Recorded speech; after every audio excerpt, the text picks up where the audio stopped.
Andrew Tate इस दुनिया का इकलौता ऐसा मिलियनेयर है जो अपने पैसों की वजह से नहीं, अपने बिजनेस की वजह से नहीं, बल्कि जाना जाता है अपनी बुगाटी की वजह से। और कल 24 अगस्त 2026 को एंड्रू के वकील ने कोर्ट के सामने माना है कि वो बुगाटी एंड्रू ने रेंट पर ली थी। ना ही वो फेमस बुगाटी उसकी है, ना ही वो $50 मिलियन की याच उसकी है। सब कुछ रेंट पर है, सिर्फ दुनिया के सामने दिखावा करने के लिए। यानी एक ऐसी बुगाटी जिसको रातों रात प्लेन में चढ़ाकर दुबई भेजा एंड्रू ने। जब 2022 में उसके खिलाफ अरेस्ट वारंट निकला, एंड्रू खुद जेल गया, सारी सुपरकार सीज हुई, लेकिन रोमानियन पुलिस को फेमस बुगाटी कभी नहीं मिली। वही बुगाटी जिसके हेडरेस्ट पर स्पेशल रिक्वेस्ट डालकर एंड्रू ने टेट लिखवाया था, वही बुगाटी जिसका यूनिक कलर आज तक किसी बुगाटी पर नहीं दिखा। और आज उसी बुगाटी को एंड्रू के वकील ने रेंटेड बोल दिया।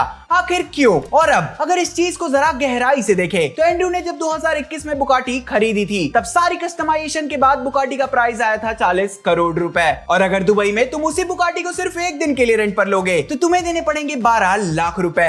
एक महीने के लिए रेंट पर लोगे तो तुम्हें देने पड़ेंगे 2 करोड़ 95 लाख रुपीस। यानी एंड्रू ने 2021 में बुगाटी खरीदी और 2 करोड़ 95 पर मंथ के हिसाब से 2026 में एंड्रू ने उसी 40 करोड़ की बुगाटी के लिए रेंट भरा होगा 165 करोड़ के आसपास, जो कि सीधा सीधा बेवकूफी की परम सीमा है। तो अब सवाल उठता है कि बुगाटी तो रेंट पर ली नहीं गई, क्योंकि एक 40 करोड़ की कार के लिए कोई पागल ही इंसान 165 करोड़ रुपए देगा।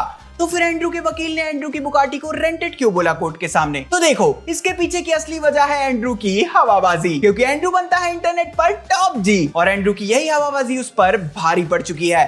एंड्रू अभी अमेरिका की जेल में बैठा है, तो वहीं दूसरी तरफ यूके की अथॉरिटीज उस पे चल रहे 59 केसेस की वजह से उसे अपने देश लाकर सजा देना चाहती है। एंड्रू के वकील ने जब कोर्ट में एंड्रू और ट्रिस्टन के लिए बेल रिक्वेस्ट की, तब कोर्ट ने फ्लाइट रिस्क बताकर बेल देने से मना कर दिया। आसान भाषा में फ्लाइट रिस्क समझाऊं तो एक ऐसा इंसान जिसके पास इतना पैसा है कि वो कभी भी किसी भी देश भाग सकता है। सरकारी वकील ने सीधा कहा, ये लोग फ्लाइट रिस्क हैं जज साहब, इनको बेल मत दीजिए। ये लोग खुद इंटरनेट पर 4 साल से चीख चीख कर बोल रहे हैं, मेरे पास बुगाटी है, प्राइवेट जेट है, 50 मिलियन की याच है, इनको बेल दे दी तो ये लोग दूसरे देश भाग जाएंगे। इसीलिए एंड्रू के वकील ने कोर्ट में कहा, सर एंड्रू तो हवाबाज है, एक नंबर का दिखावा करता है, बुगाटी तो रेंट पर ली है उसने, याच खरीदने की तो औकात भी नहीं है उसकी, ये लोग सिर्फ हवाबाजी करते हैं इंटरनेट पर, प्लीज इन्हें बेल दे दो। यानी एंड्रू ने 4 साल दुनिया से पूछा, what colour is your Bugatti? और जब जज ने पूछा, what colour is your Bugatti, तब वकील ने कहा, कौन सी बुगाटी? बुगाटी तो किराए पर ली थी, हवाबाजी का शौक है मालिक को।